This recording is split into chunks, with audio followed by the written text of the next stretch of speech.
Welcome, everyone. We're going to just give it a minute to let everybody funnel in.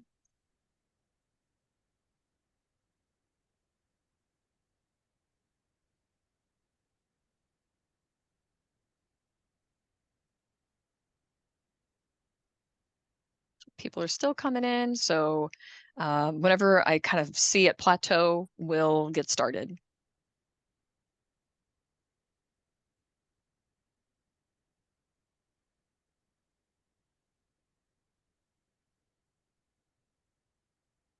Okay, a couple more stragglers. All right, let's go ahead and get started. Hi, everyone. Thank you for joining today's webinar presentation, Garbage In, Garbage Out, the Need for Comprehensive and Clean Data for Patent Research. I am Leah Wilhelm, Senior Manager of Demand Gen at LexisNexis Intellectual Property Solutions, and we have a really informative webinar planned for you today. But first, I would like to cover a few things before we get started. This webinar is being recorded, and you will receive a link to access it in a follow-up email. You can download the handout from the chat section. You should see it now. If you have questions during the presentation, please use the question section.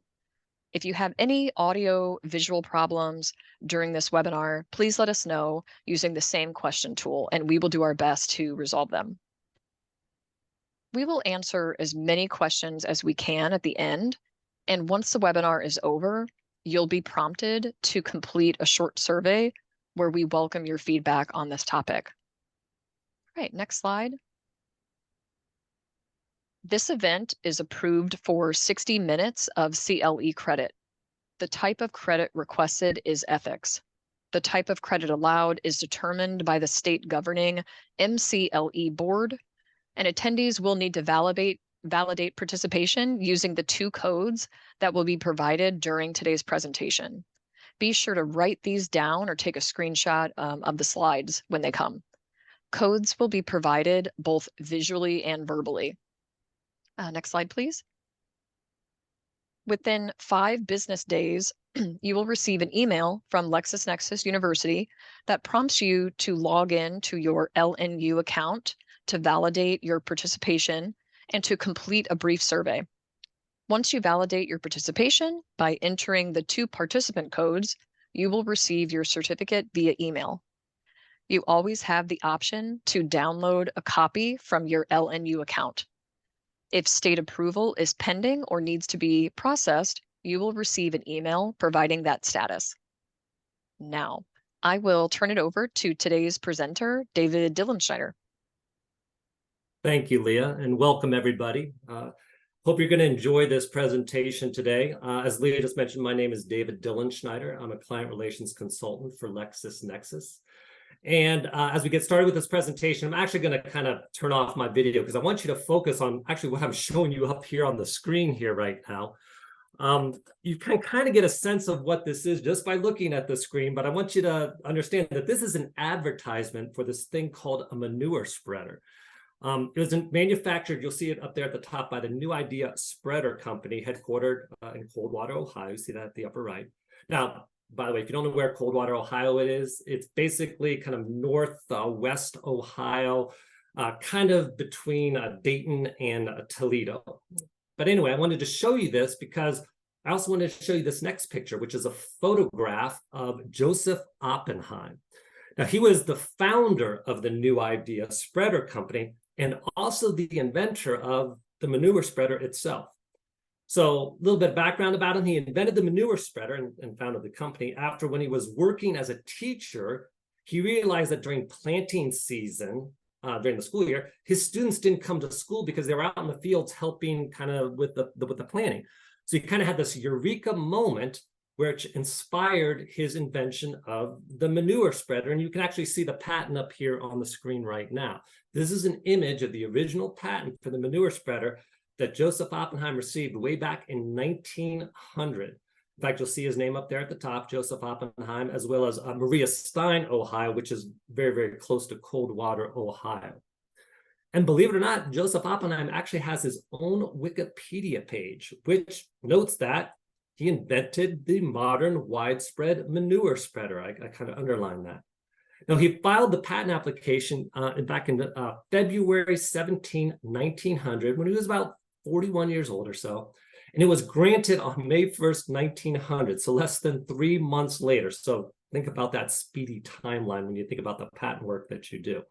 Now, unfortunately, he did pass away. You'll see there at the top of the Wikipedia page on November 24th, 1901, just about maybe 18 months or so after the patent was granted. Now, I want to take you back to that original patent for Joseph Oppenheim for the manure spreader, okay? So there's the name Joseph Oppenheim up there at the top. I've kind of highlighted it for you. And I've also got the name of the patent, or the device, I guess you'd call it, the manure spreader, distributor, and spreader. Then you've got some initial language of the specification, the opening language, to all whom it may concern, unquote. And then, in the body of the patent itself is a word like distributors, et cetera. All right. So why am I showing you this, right? This information about Joseph Oppenheim, and specifically this patent that he received for the manure spreader. Well, I'm doing this because I want to really highlight how some platforms out there misdigitize patents and applications. So for instance, look at this one. Now, some of the misdigitizations are kind of fairly minor, like in his name, you've got that random apostrophe kind of inserted in there. Or you've got the misspelling of the word distributors in the body of the patent. But some of the other misdigitizations are kind of way off. For instance, it's a bit difficult to determine the actual name of the invention when you look at it at this platform. And the initial language in the specification is kind of almost unreadable. And then finally, the quote, to all whom it may concern, well, that's kind of hard to make out in this digitization. It's got kind of these weird characters in it, et cetera. And these errors are kind of particularly important because, this patent finding platform searches only its own digitizations of the patents and not the actual patents themselves. And that can cause real problems for research. Now, in contrast, this platform has those digitizations right. So I wanted to show that to you, kind of highlight those for you in here. Now, just a quick aside, you've heard me say it now several times. I'm using that phrase, that word, whatever, digitization. I'm not using the word translation. And that's very specific for me in doing this presentation because the latter, translation, is really kind of more indicative of going kind of from one language to another, right? A translation. Whereas the former, digitization, really gets to the process of taking an original document and through like OCR, optical character recognition, or other electronic means, or maybe even kind of human effort, it makes it more readable or searchable. So you'll hear me say digitization throughout this entire presentation. I kind of hope that makes sense for you. Now, I don't want to beat a dead horse, but here's additional language from the body of that original patent. Again, this is from the body itself. You've got the quote, fertilizer distributor in here. You also have, quote, first mentioned, unquote. Now, again, check out the misdigitizations on this platform, right? You've got kind of some funky apostrophe in there. You've got a double I instead of FI when it comes to first mentioned, et cetera. And again, this platform's digitizations are correct. Fertilizer distributor, first mentioned. One final example, I promise. Here is the phrase, quote, like fertilizer, unquote, in the original patent, and the hyphenated word, quote, knife edge, unquote, from the original patent. And again, here's more misdigitizations. Now, pretty minor, but importantly, I want to note for you, this is actually from the USPTO's website. And again, this platform's digitizations are accurate. Now, I'm sure you're fascinated, right, about learning about the misdigitizations of this patent. You might be asking to yourself, okay, well, why is this guy, David Dillenschneider, why is he showing me information about the manure spreader? And why is he showing me this picture of Joseph Oppenheim? I mean, think about it, right? I could select from any number of patents to use in my examples throughout this presentation. Why the one about the manure spreader invented by this guy by the name of Joseph Oppenheim? Well, there's actually a reason. Because Joseph Oppenheim is my great-grandfather. Here's a picture of me, and obviously you can see the resemblance between my great-grandfather and me. And obviously, I'm kidding, right? But really the purpose of doing this was to really kind of get your attention at the outset of this presentation. I thought this example would be a good way to introduce the subject of this webinar. And you heard Leah mention it earlier, garbage in, garbage out, the need for comprehensive and clean data for patent research. Now, I'm going to do this in the context of ethics because, as you're going to hear in just a moment, the ethical guidelines of most states require a practitioner to kind of be up to speed on the latest technologies and being knowledgeable about how patent-related information is like handled, I guess you'd say, by the various patent-oriented repositories, platforms out there. That's really applicable in this kind of ethics context. Now, you heard me introduce myself a little bit earlier. My name is David Dillenschneider. You heard me mention client relations consultant for LexisNexis. I've actually been with LexisNexis now for about 20 years.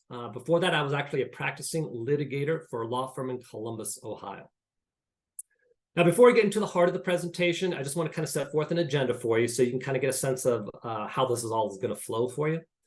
So first, I want to highlight basically that critically important ethical rule, which really guides the discussion today, because it emphasizes how important it is for today's practitioner to stay up to date on the latest technology. You're going to hear me talk about that a lot throughout this presentation.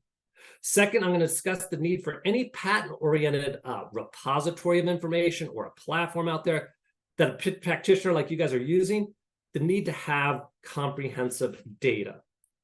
Then I'll talk about accurate data. Now, this discussion is really going to focus on, the discussion of accurate data is really going to focus on the open web. And that's a place where some researchers actually look to information these days. Then I'll move into a discussion of kind of error-free or clean data, which in my view is a bit different from accurate data. And in fact, the manure spreader example I started this presentation with hopefully illustrated the difference between unclean data and clean data. Now, next on my agenda, or fifth on my agenda, is the discussion of disambiguated data. And basically, it's data that seems to be identical, but really isn't, and how a patent-oriented repository or platform, it should be able to differentiate between the two. Now, related but different to that is the next topic, harmonized data, which is basically the opposite of disambiguated data. Disambiguated data is kind of seemingly identical, but actually different.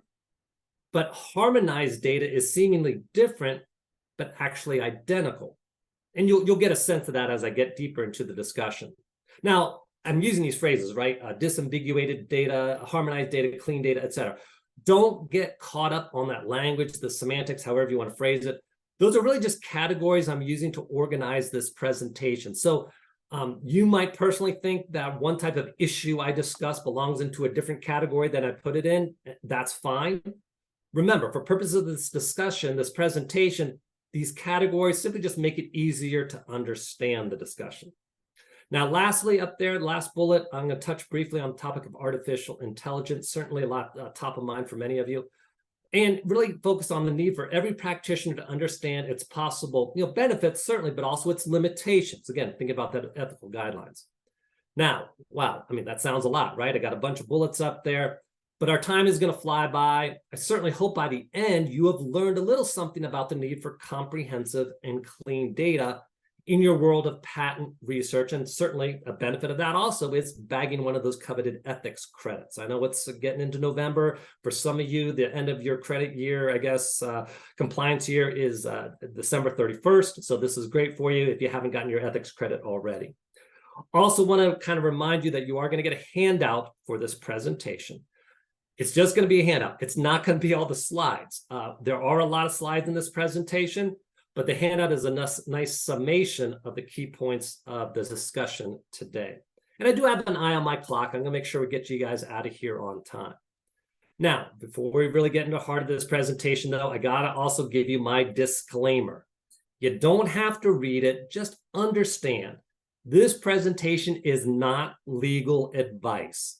It really just consists of my thoughts on the need for any patent-oriented database, repository, whatever, or platform that you're going to use, whether you've been retained by as outside counsel, whether you work as an in-house attorney, the need to have comprehensive and clean data. Just my thoughts about that. So in short, I put this presentation together really to be kind of mostly just thought-provoking. That's it. I don't want to get an email from you guys 3 months from now saying, oh, you talked about this in your presentation, I relied on it, X, Y, and Z. As much as I almost hate to say it in today's environment, do your own research. All right, so let's get going here. Now you'll see up here on the slide a quote. I love this quote because it really reflects the need for comprehensive and clean data when doing patent research. Whether, again, you're the one doing the analysis yourself, or maybe you have a platform doing it for you. Of course, in either instance, you want the analysis to be accurate. But if the amount of data being relied upon is limited, or if the data being relied upon is wrong, you may have real problems. Now, the information contained in a patent application is obviously critical for patent examiners, right? If the information is wrong in the application, it can result in the application being rejected, or even a patent being issued for a product or the like that doesn't or maybe could not work. And as you can imagine, a whole host of issues, could follow that from that. Such as, not only have those possibilities of rejection or almost a misissuance of a patent, think about the other kind of problems out there. Like, for instance, reduced efficiency. And that's only if you recognize that the data that your analysis relied upon is incomplete or, you might say dirty. It means you've wasted time doing your analysis based on that bad information, and now you got to redo the analysis with better data, reduced efficiency. That's one of the consequences of the lack of comprehensive or clean data. But there's also, if you've got an incomplete data set or a poor data set quality, that could really result in bad or inaccurate analyses. Well, then you got the chance of one of more opportunities basically being missed. For instance, when a practitioner is doing portfolio benchmarking, that is kind of analyzing one company's IP against another company's IP, that practitioner needs to have a complete picture of those respective companies' IPs. Otherwise, the opportunity might be missed. The same goes for assessing innovation activity in a particular tech field. Finally, if your analysis relies upon incomplete data or poor quality data, well, if as a result of that, your analysis is deemed faulty, well, your reputation could take a hit, and it could possibly affect future work opportunities. And this really hits home with me because I understand how maintaining a good reputation is a real thing.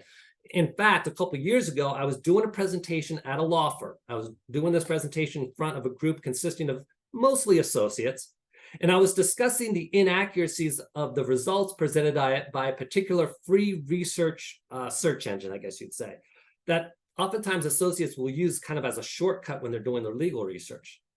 Now, towards the end of my presentation, one of the few partners in the room, she interrupted me and asked to say something, which as a presenter is a very scary proposition, but I let her stand up. I let her speak her mind, I guess you'd say.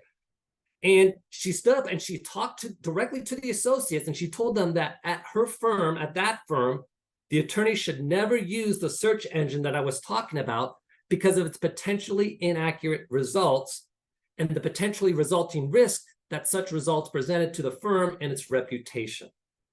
So reputation is a real thing. You do bad work, it can affect your reputation. And this all leads to our guidepost for this presentation, when I promised you, the Rule of Professional Conduct 1.1. Now, Rule 1.1 is the competence rule. It's fairly simple. It's up there on the screen. Quote, a lawyer shall provide competent representation to a client. Competent representation requires the legal knowledge, skill, thoroughness, and preparation reasonably necessary for the representation, unquote. Now, you see on the slide, I've got the ABA's model rule, and that's because the vast majority of states, their rules of professional conduct or responsibility mirror those of the ABA's. Now, I suspect that after you're reading that language, you're saying to yourself, okay, well, what does that have to do with patent-related data, okay? Well, the language of Rule 1.1 is actually fleshed out in its commentaries.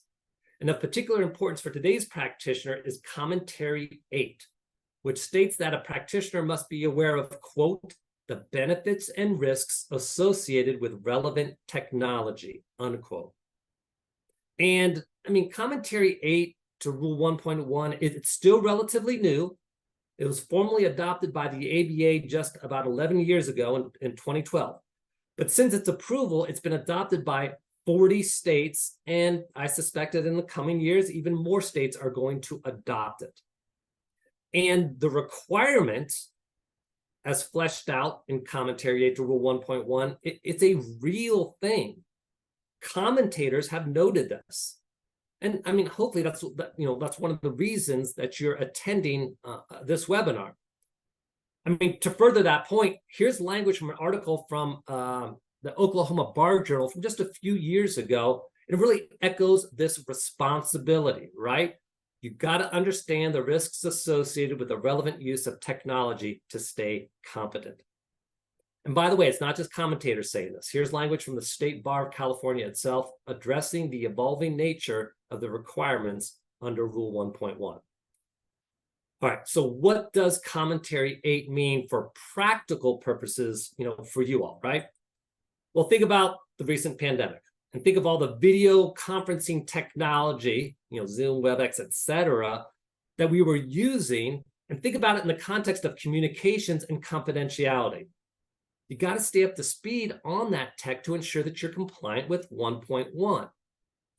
And there's other kind of real, more concrete examples.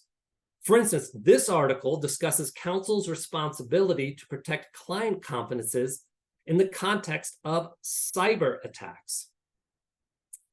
And this judge admonished counsel for not being familiar with metadata, specifically citing 1.1 and an interpretation set forth in an advisory opinion.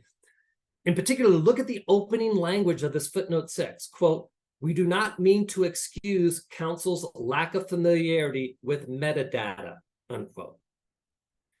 Another recent kind of real-life example is from the lawsuit involving the media personality Alex Jones. So as you may have heard, in a couple summers ago, summer 2022, his attorney inadvertently disclosed the entire contents of Jones' cell phone to opposing counsel, who then used the information he obtained to claim that Jones had lied on the stand when testifying about a certain matter. Well, there was an article concerning that incident, and some of the attorneys, the attorneys who wrote that article wrote that most news sources believe that Jones's lawyer made a mistake of mind-boggling proportions, right? Absolutely, that makes sense. But later in that same article, those same authors posited that Jones's attorney's mistake was, quote, "a clear Rule 1.1 violation," unquote. And obviously that's based on Commentary 8.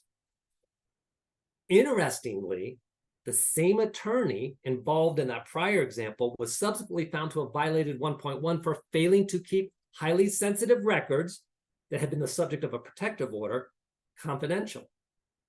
So he got kind of nailed twice, although in this case, the court didn't impose any sanctions. Now, those are just a couple examples. There's lots of other ones out there. In fact, according to a recent law review article that I read, courts have imposed duties of technological competence in many areas. And it's kind of constantly expanding. And it actually now seems to include the use of artificial intelligence. So, in fact, I suspect a lot of you have heard by now that this past summer, a judge imposed sanctions upon two attorneys who relied upon ChatGPT to write a response to a motion to dismiss because ChatGPT included citations to opinions that didn't exist, right? And according to a commentary I read about that incident, the problem wasn't that the attorneys used ChatGPT. Rather, it was that those attorneys didn't understand it. I mean, in my opinion, knowing the quantity and quality of data that informs a platform or a site that a practitioner uses for patent research falls squarely within the requirements of Commentary 8 to Rule 1.1. And a final note about this, right? You can't stick your head in the sand. You can't avoid the latest technology and later claim ignorance. "Oh, Judge, I didn't know." And this opinion notes, quote, "deliberate ignorance of technology is inexcusable," unquote. Now, a little bit of a caveat to that. Although deliberate ignorance is not acceptable, you don't have to become a technologist. I mean, we got so much going on our plates already. The key point, I think, is just to become somewhat educated, learn about what you don't know, and then if necessary, retain experts to kind of assist you when it comes to kind of the nitty-gritty out there. And in fact, by participating in this webinar, you're not sticking your head in the sand, right? You're going to become at least a little bit familiar with some of the benefits and risks associated with the repositories and platforms out there that contain or utilize patent-related information. So that's where we are so far, or I guess we could say as far as my research has taken me so far. All right, so let's move along, right? What should you be aware of when it comes to thinking about comprehensiveness and clean data for patent research? Well, first, more data is better. To put that simply, 1,000 data points is better than 10. Second, the data's got to be accurate as well as clean. And I'll explain the difference again between accurate data and clean data here in a few moments. Fourth, because even clean data can be confusing or inaccurate, there's a need for disambiguation. And then finally, in the same vein, the data has to be harmonized to kind of get the most out of it. Now, as promised, here's your first code for CLE purposes.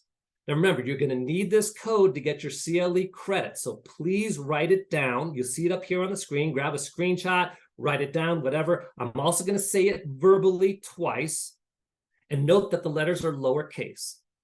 So I'll say it twice here, M-R-D-P-R.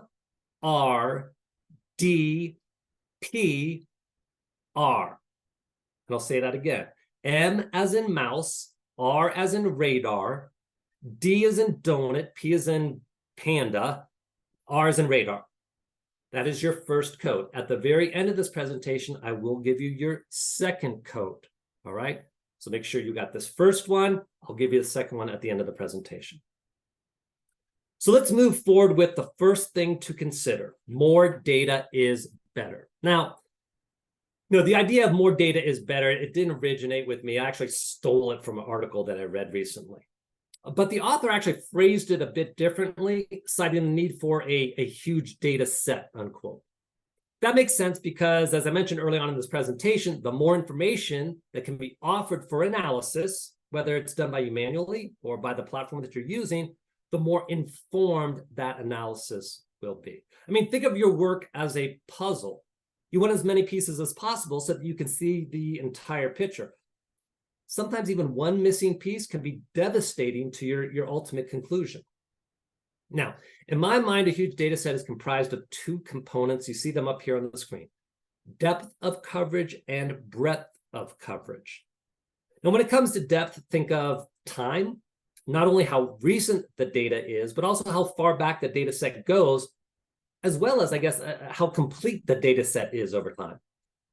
Breadth encompasses scope, that is the set of sources of patent-related data that are available from the repository that you're looking to, or maybe that get tapped by the platform that you're using. So considering depth, take a look at one platform's list of results for a particular patent examiner up here on the screen.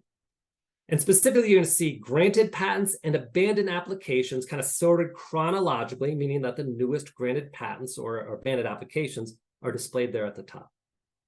So here are the 10 most recently granted patents, at least as of mid-September when I started putting this presentation together. Now, I'm going to overlay this list with a list of results for that same patent examiner, but from a different platform. And I pulled this list at the same time. And notice, by the way, that this list only includes granted patents because there's a separate tab up there at the top for abandoned applications. More to the point here. Both platforms list 084. That's what I'll call that. They both have 818. They've got 149. They've got 241, 955, 840. But noticeably, whereas the second platform lists granted patents 120, 457, 872, and 547, the first doesn't yet list them, or didn't list them in September. So this suggests that the first platform has a smaller or reduced depth of coverage. Now, you might be saying to yourself, well, David, that's interesting, but what about 095 over there on the left-hand side? I mean, the first platform does list it there, but so does the second. It's just on the second page of the list. I couldn't get it all there on that first screen capture, I guess you'd say. And the second platform also has 297, 797, and 903. Again, all on the second page there. That's kind of a reflection overall of depth of coverage between two platforms, a comparison. The key point is know as much as you can about the resource that you are using for your research. For instance, here's some commentary regarding one repository that has patent-related data. And note how it states that there may be holes in the database and how recent patents might be missing. Again, think back to that puzzle piece. And when it comes to depth, consider the extent of retrieval. For example, here again is part of that original patent I started this presentation with. And you'll see, for instance, that it references paddles, an integral part of the manure spreader design. Now, by the way, I'm going to highlight that because I think it's interesting because according to Wikipedia, my great-grandfather decided to include paddles in the design of the manure spreader after watching children play a game called Tomball, which involved a paddle-shaped board. Fascinating stuff. But anyway, the original patent, it also includes the phrase, you'll see down there at the bottom left, whereby a knife edge, unquote. So at this platform, a practitioner can search for that term and that phrase, but the patent can't be found. But the platform does have that patent. It just isn't searchable. It even actually can be retrieved. It says over there on the right, download the PDF. Now, depth of coverage is important not only for mere retrieval, but also for purposes of analytics. For instance, a patent examiner's behavior may change and actually usually does change over time. So for example, here's one platform's analysis of examiner Eric Alvarez Zamora from 2018. You'll see an allowance rate of over 86% there on the left-hand side, an examiner time allocation, or what's called an ETA of 13, which is shown in red, suggesting basically a long slog to grant. Now, if you're interested, ETA has a numerator of total office actions and a denominator of total allowances. The nitty-gritty of it isn't really critical to this presentation, but I just want to display that for you because you can compare that number 13 to a more recent 2023 analysis provided by that same platform for examiner Zamora. And this 2023 analysis, I mean, it shows the examiner still has a very high allowance rate, over 85%. But now, since 2018, and now in 2023, he has a green or a more favorable ETA, shorter time for decision, right? Instead of the red ETA of 13 from 2018. So I hope that makes sense. Now, when it comes to analytics, there's another kind of weird thing to consider when it comes to depth of the data set being searched. All right, so here's one platform's analysis for patent examiner. I'm not even going to try the name. It's worse than Dylan Schneider. We're just going to say Q. And it seems fairly normal, but there's one particular thing of note.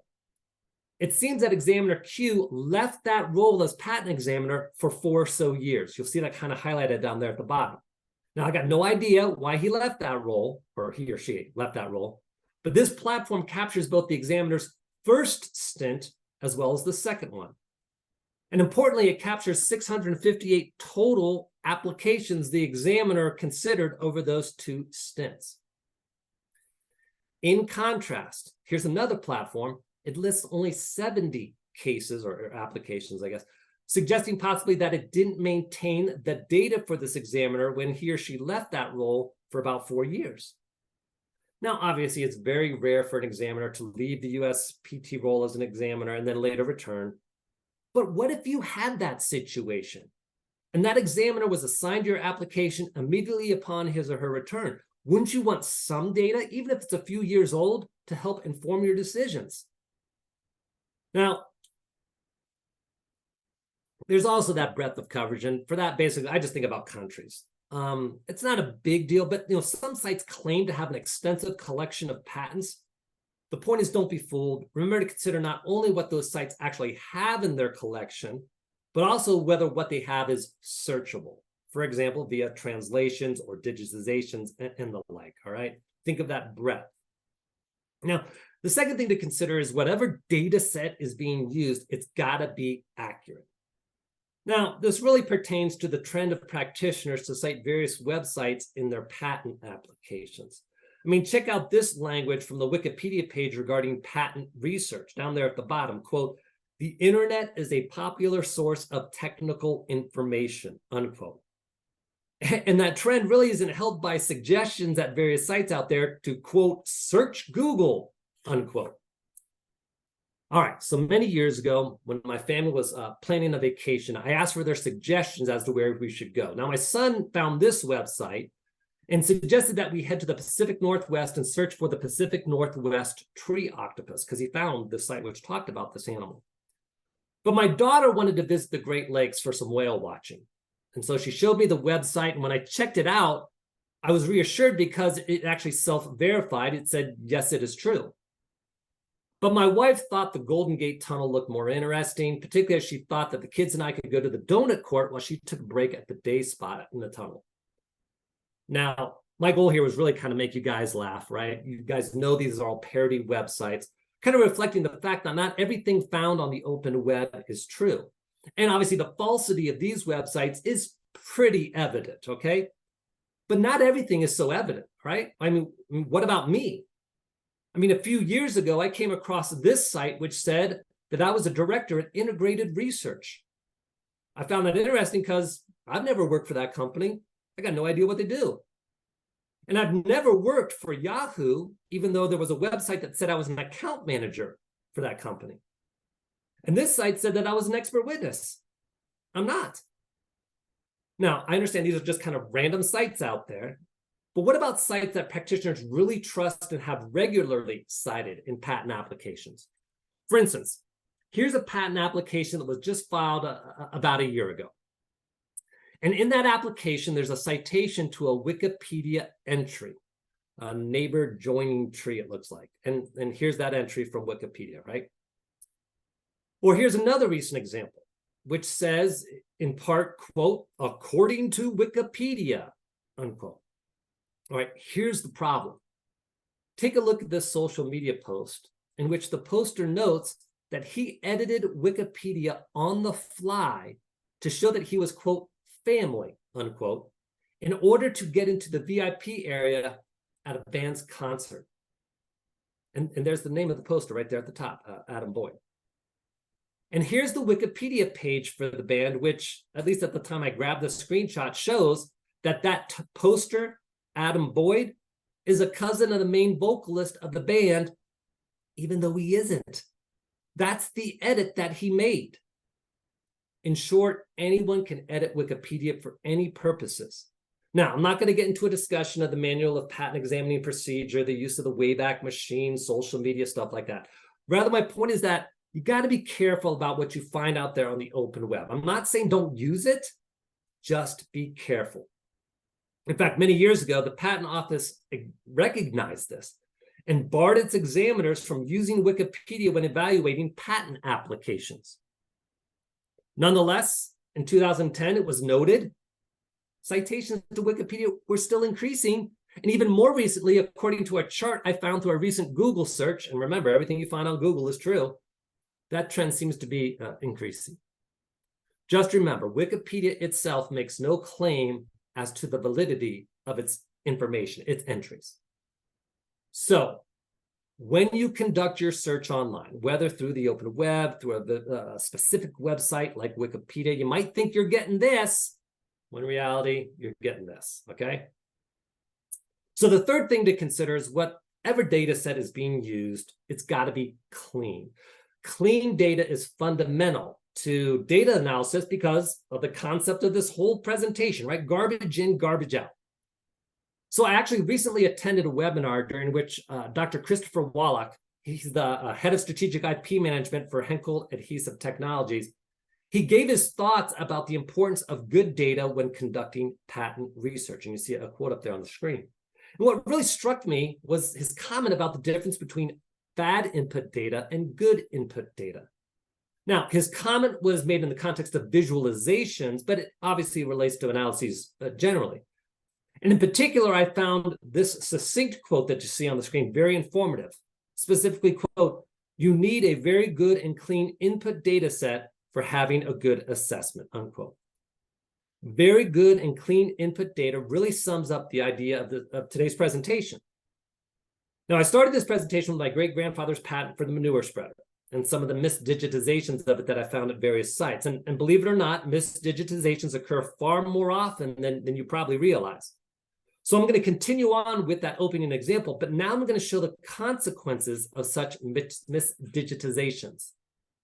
Okay, so just a few moments ago, I showed you this slide with part of the original patent with the words paddles and the phrase whereby a knife edge, right? So I showed you this to you a couple minutes ago.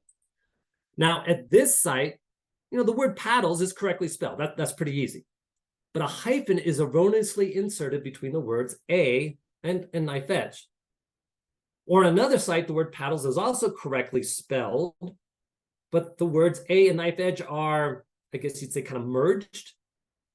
The consequences of such kind of seemingly unimportant misdigitizations can be significant.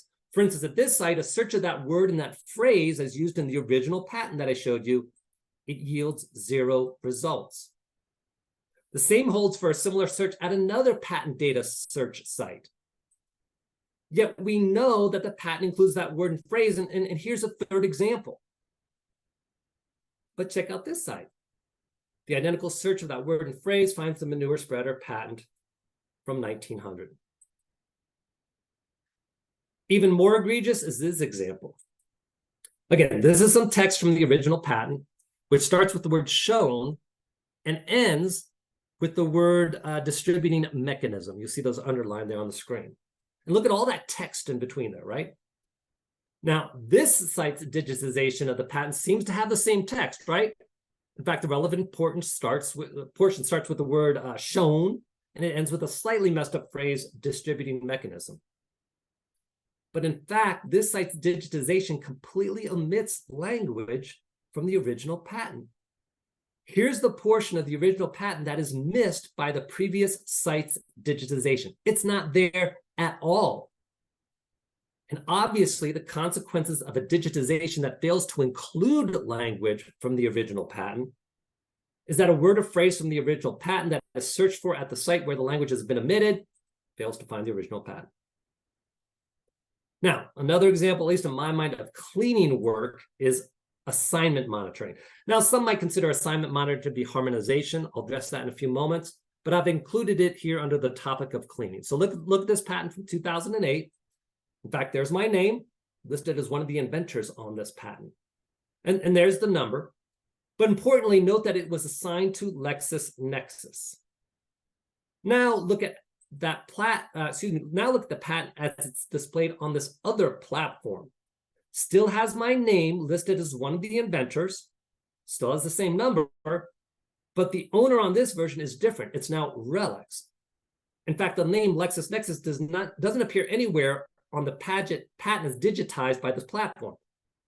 And that's because RELX now owns the patent. This is important because RELX didn't exist until 2015, when Reed Elsevier, the parent company of LexisNexis, changed its name.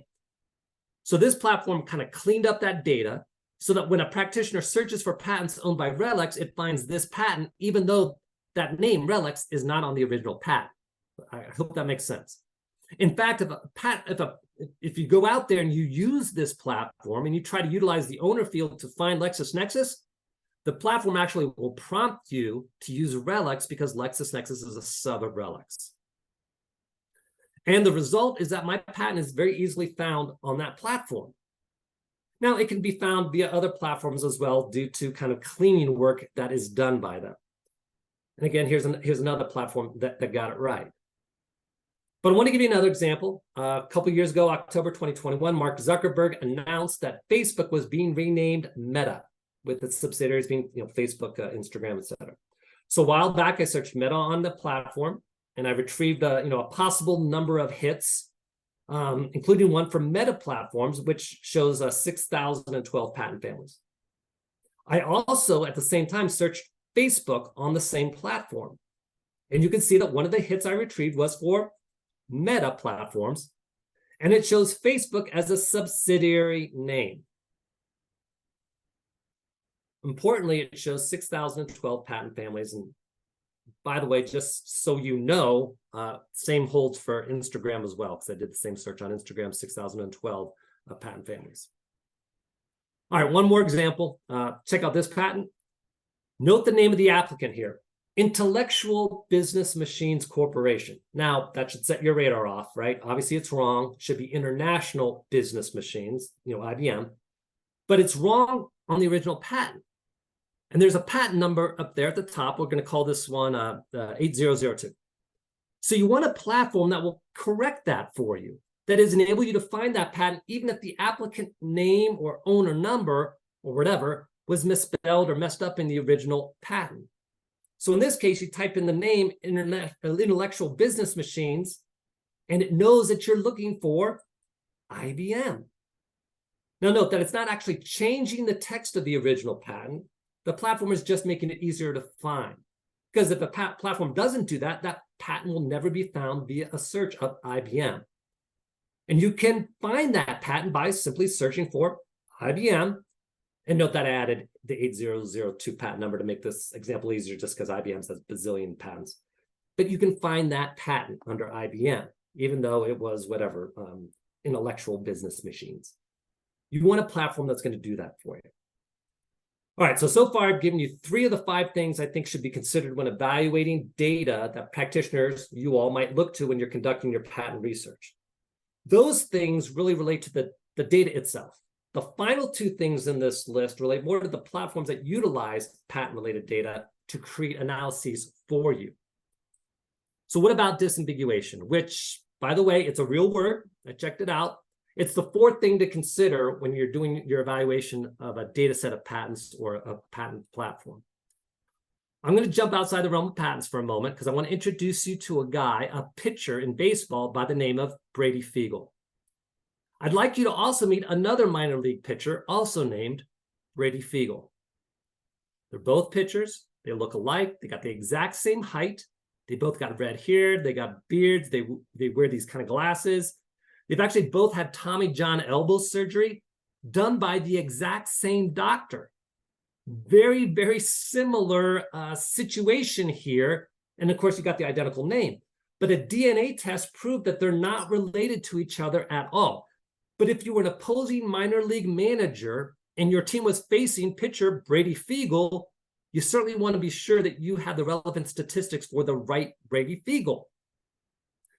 Jumping back into the realm of patents, look at this office action summary. It notes that the examiner is, Daniel Miller. There are actually 4 patent examiners with that name, though with different middle names. Now, obviously, one could surmise by the art unit designation on the office action summary and the list of patent examiners that the Daniel Miller in question here is Daniel A. Miller. But you get my drift. And most of the patent examiner platforms I've checked out have been able to do this type of disambiguation, but still be aware of this potential problem.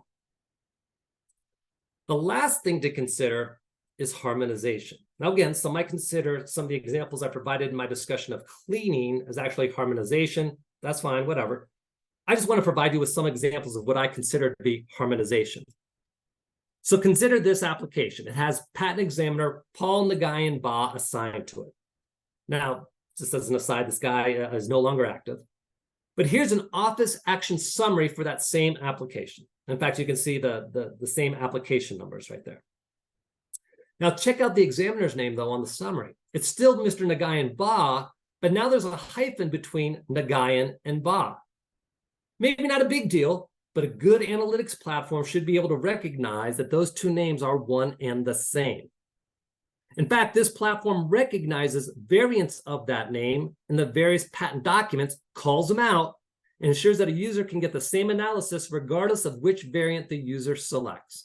So if one selects the statistics link on the right, he or she's going to get the same set of results for Paul Nagayan Ba. Got the primary art unit number of 2176 there. But note that this is actually a good opportunity to look back as well. Because remember, Paul Nagayan Ba is no longer an active patent examiner. So accordingly, some platforms no longer offer information about him. Here's one example. And here's another example. And note that examiner Nagayan there on the right-hand side next to the X is not Paul Nagayan Ba.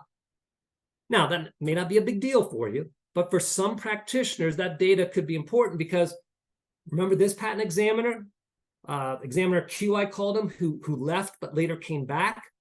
Having his or her data could be critical. Or consider this office action summary, which notes that the patent examiner is Lindsay Schneider. But a search of current patent examiners indicates that, hey, no examiner exists. So you might think, okay, well, I can't find any analytics regarding that particular examiner. But look at what this platform does. A search of Schneider reveals a list of possible results, including one for Lindsay Schneider, which notes that she is also known as Lindsay Summit. And if you look at the analytics for that patent examiner, Lindsay Summit, it lets you see that Ms. Summit is also Ms. Schneider.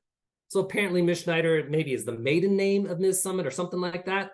This platform picked up that connection. But harmonization work goes beyond just tracking name variations of patent examiners. It includes stuff like ensuring patent sub-relationships are accurate, tracking corporate name changes, assigning ultimate owner when there's a merger acquisition, recognizing, disambiguating similar entity names, stuff like that. For instance, take a look at this example. International Business Machines Corporation, IBM. It has patents filed under approximately 20 variations of the spelling and usage of its name, its acronym. So if you type in International Business Machines as an owner into this platform, you get 44,619 results.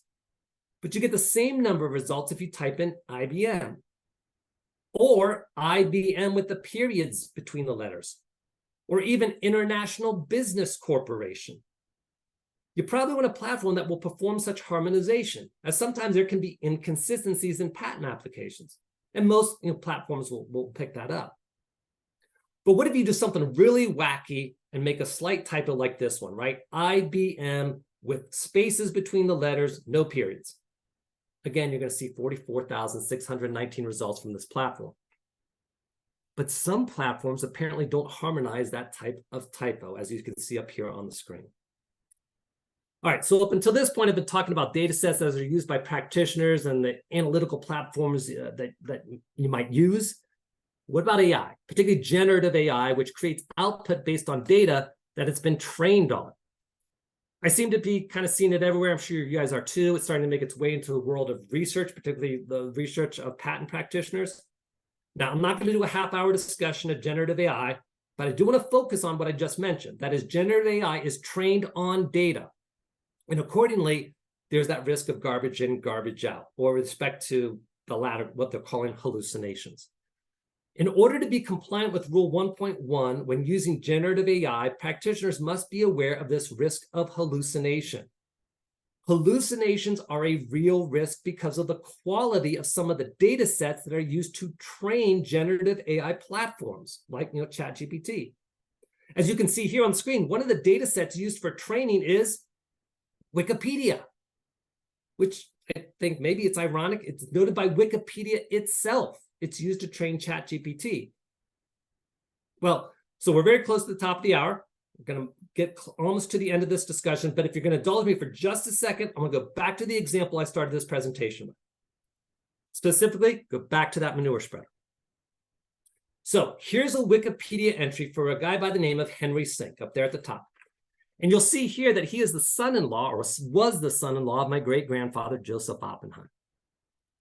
And not only that, this Wikipedia entry also indicates that he was a co-inventor of the manure spreader with my great-grandfather. But wait a second. I mentioned earlier that my great-grandfather was the inventor of the manure spreader. I didn't say co-inventor. So what's up with this Wikipedia page? Well, you'll see right there that this is an old version of Sink's Wikipedia page. I grabbed it as of the edit date, June 29th, 2008. So here's the Wikipedia page for Joseph Oppenheim that I showed you earlier. I mean, it says that he, quote, invented the modern widespread manure spreader, unquote. And it gets even more specific, quote, only he is honored for that invention, unquote. So what happened? I mean, here's the current Wikipedia page for Henry Sink. It's the current page, and it now says only that Sink worked to help develop the manure spreader. It actually specifically references, quote, Oppenheim's 1900 invention, unquote. So the inaccuracy on Sync's old Wikipedia page entry has been basically corrected, right? In fact, check out the history of Sync's Wikipedia entry. The reference to Sync being the inventor of the manure spreader was removed by an editor because, quote, this statement is not documented, unquote. And it further notes that the USPTO shows that Oppenheim was the recipient of the patent for the manure spreader. Oh, and by the way, who is the editor who made that change? That was my dad, John Joseph Dillenschneider, who made the edit on February 23, 2011. The point is, had my dad not diligently edited the Wikipedia entry of Henry Sync, it might still exist with its false information, feeding a generative AI platform ultimately to generate an hallucination. So it's a good thing that Sync's entry got corrected so that ChatGPT can get it right for its users. One more thing. Here's an actual ChatGPT search I ran about a month ago as I was preparing for this presentation. Now, please note I was using the free version of ChatGPT, which my son says is not as sophisticated as the paid-for version, whatever. But look at my query up there at the top. Who invented the manure spreader? And there below it is the result that was generated. And it correctly notes that my great-grandfather invented the manure spreader. But look at the rest of the result. Note that it states that my great-grandfather received his patent for the manure spreader in 1875. But remember that the patent for the manure spreader was granted in 1900.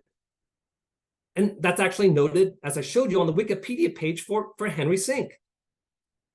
But it gets even weirder because Joseph Oppenheim was born in 1859, meaning that if the patent for the manure spreader was granted in 1875, my great-grandfather was 16 years old when he received it.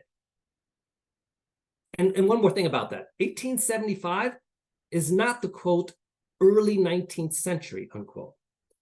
Now, I don't know where the information came from, so I can't really speak to the garbage in, but this is definitely a garbage out situation, a hallucination.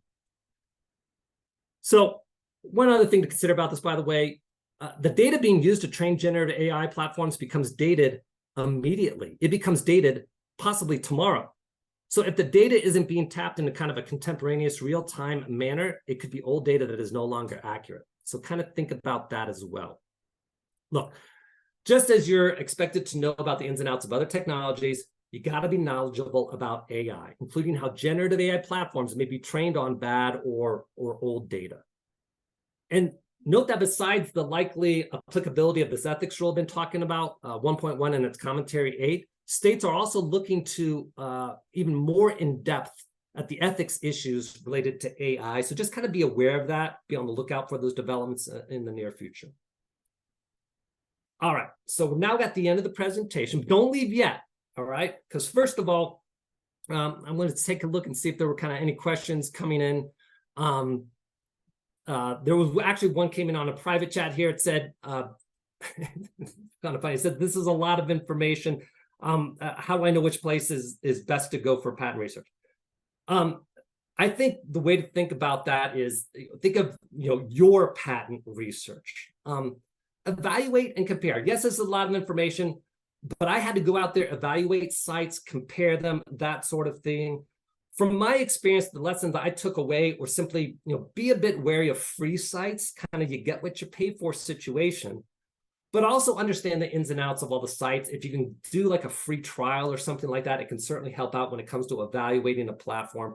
Don't necessarily take their marketing language at face value. Do your own analysis.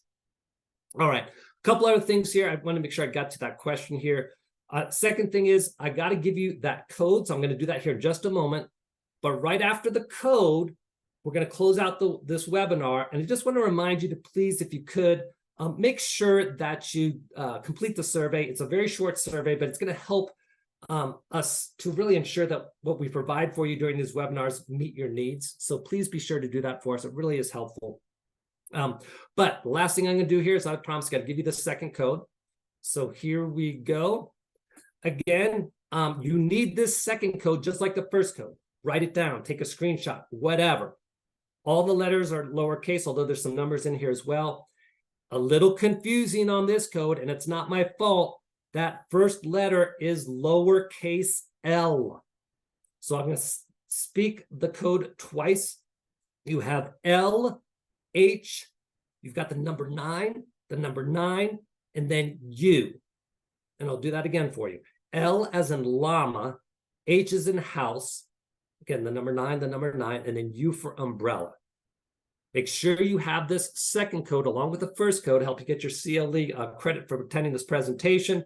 But I'm looking at my clock. I'm right at the top of the hour. So thank you again for joining us today. I hope you learned a little bit about the tech out there when it comes to patent research, and also learned about it in the context of the ethics responsibility, knowing as much as you can, not as much as you can, but what you can about technology.